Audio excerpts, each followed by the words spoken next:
Hello दोस्तों, कहानियों का दौर चैनल में आपका स्वागत है। हमारी आज की कहानी है सच्ची आस्था। तो चलिए कहानी शुरू करते हैं। एक राजा ने भगवान का सुंदर मंदिर बनवाया और उसमें एक पुजारी को पूजा करने के लिए रखा। काफ़ी समय बीत गया, राजा की भी उम्र हो गई थी और पुजारी की भी उम्र हो चली थी। लेकिन राजा का एक नियम था कि वो हर सुबह अपने सैनिक के साथ एक फूलों की माला भिजवाया करते थे और उस माला को पुजारी जी भगवान श्री कृष्ण को चढ़ाया करते। उसके बाद जब राजा भगवान के दर्शन करने आया करते थे, तब पंडित जी उस माला को भगवान के गले से निकालकर राजा के गले में डाल दिया करते थे। ये लगभग रोज की दिनचर्या बन गई थी। पुजारी जी बूढ़े हो गए थे और राजा भी बूढ़े हो चले थे। एक दिन राजा की तबीयत खराब हो जाती है तो राजा ने माला सिपाही के हाथ भिजवाते हुए सिपाही से कहा कि पंडित जी से कहना कि आज हमारी तबीयत ठीक नहीं है, तो आज हम नहीं आ पाएंगे, हमारा इंतज़ार न करें। उसके बाद सिपाही ने माला जाकर पुजारी जी को दे दी और सारी बात पंडित जी को बताई। पंडित जी ने भी माला को श्री कृष्ण को चढ़ा दी। तो उसके बाद पंडित जी ने सोचा कि इतने साल गुजर गए, भगवान की इस माला को हमेशा राजा जी को ही पहनाई है, लेकिन आज तक मैंने कभी इस माला को खुद नहीं पहना। तो हो सकता है कि ज़रूर यह प्रभु की इच्छा है कि इतने सालों में आज मौका मिला है कि प्रभु की इस माला को मैं अपने गले में पहन पाऊँ। यह तो परंपरा थी कि प्रभु की वह माला तो निकलती ही थी। तो इस बार पंडित जी ने वह माला अपने गले में डाल ली, लेकिन तभी सिपाही दौड़ते हुए आया और बोला कि महाराज को वहाँ कुछ ठीक नहीं लग रहा था, तो राजा साहब मंदिर की तरफ ही आ रहे हैं, आप तैयारी करना शुरू कीजिए। राजा को लगा कि इतने सालों से बनी हुई परंपरा कहीं टूट न जाए, इसलिए वह मंदिर की ओर आने लगे। जैसे ही पंडित जी ने यह सुना, उन्होंने तुरंत माला गले से निकाल और भगवान को पहना दी। घबराहट में पंडित जी समझ नहीं पाए कि उन्होंने क्या गलती कर दी है। पंडित जी को लगा कि अगर राजा को पता चला तो वह उसे दंड देंगे।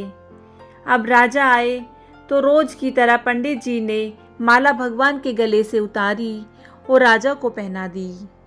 लेकिन राजा की नज़र माला पर पड़ी, उसमें एक सफ़ेद बाल था। राजा को बात समझ आ गई कि ये सफ़ेद बाल पुजारी का है। राजा ने पुजारी से पूछा कि क्या इस माला को आपने पहना था? यह सफ़ेद बाल कहाँ से आया? तो पंडित जी डर गए और डर के मारे बोल दिया कि यह सफ़ेद बाल तो श्री कृष्ण भगवान का है। राजा को गुस्सा आ गया कि एक तो पंडित जी छल कर रहे हैं और ऊपर से झूठ भी बोल रहे हैं।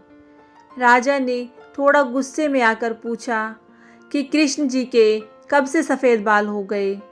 ठीक है, कोई नहीं, मैं कल श्रृंगार के समय आऊँगा, तब देखूँगा कि श्री कृष्ण के बाल सफ़ेद हैं या नहीं। और याद रखना पंडित, अगर बाल काले निकले, सफ़ेद नहीं निकले तो कल के कल आपको इस छल के लिए मृत्यु दंड दिया जाएगा। और राजा गुस्से में तमतमाते हुए वहाँ से चले गए। और इधर पंडित जी को अपनी मृत्यु नजर आने लगी थी।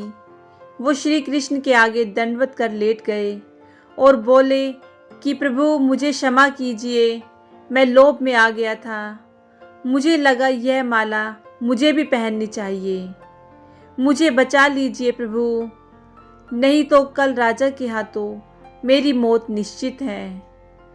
पंडित पूरी रात भगवान से विनती करते रहे, रोते रहे, प्रार्थना करते रहे कि प्रभु मुझे बचा लीजिए। अगली सुबह राजा श्रृंगार के समय पहुंचते हैं और पहुंचने के बाद राजा ने पंडित से कहा कि पंडित जी मुकुट उतारिए, मुझे बिहारी जी के केश देखने हैं। पंडित जी ने डरते डरते मुकुट उतारा और जैसे ही मुकुट उतारा, राजा चौंक गया। श्री कृष्ण की मूर्ति के बाल सफ़ेद थे। लेकिन राजा को लगा कहीं ऐसा तो नहीं कि पुजारी फिर कोई छल कर रहा है। कहीं इसने अपनी जान बचाने के लिए बाल रंगवा तो नहीं दिए। तो बाल की जांच करने के लिए वो बाल तोड़ने लगे।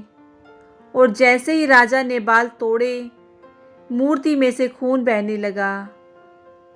राजा यह देखकर भगवान के चरणों में गिर गए, क्षमा मांगने लगे कि क्षमा कर दो भगवान, मुझसे बहुत बड़ा पाप हो गया। मैं शक में इतना अंधा हो गया कि मैं सही गलत भी भूल गया। तभी मूर्ति से आवाज़ आई कि राजा, तुमने मुझे सिर्फ मूर्ति माना, इसलिए मैं आज से तुम्हारे लिए सिर्फ मूर्ति हूँ। लेकिन इस पुजारी ने मुझ में साक्षात भगवान देखे, इसलिए उसकी जान बचाने के लिए मुझे अपने बालों को सफ़ेद करना पड़ा। खून की धारा बहानी पड़ी ताकि तुम्हें समझा पाऊँ। और उसके बाद राजा को अपनी गलती पर पछतावा हुआ, लेकिन अब कुछ नहीं हो सकता था। इसलिए कहते हैं कि अगर मानो तो पत्थर में भी भगवान है, नहीं तो साक्षात आपके सामने भगवान आ भी जाए तब भी आप उनसे उनकी सत्यता मांगेंगे। अगर आप सच में भगवान को देखना चाहते हैं तो आपके सिर्फ भाव होने चाहिए। ऊपर वाले पर बिना किसी शर्त के विश्वास रखो और अपने कर्म को निरंतर करते रहो। ऊपर वाला आपको उसका फल अवश्य देगा। दोस्तों, कैसी लगी आपको यह कहानी? मुझे कमेंट करके ज़रूर बताइएगा। अगर अच्छी लगी हो तो इस कहानी को लाइक कीजिए, शेयर कीजिए और मेरे चैनल को सब्सक्राइब कीजिएगा। कहानी सुनने के लिए बहुत बहुत धन्यवाद।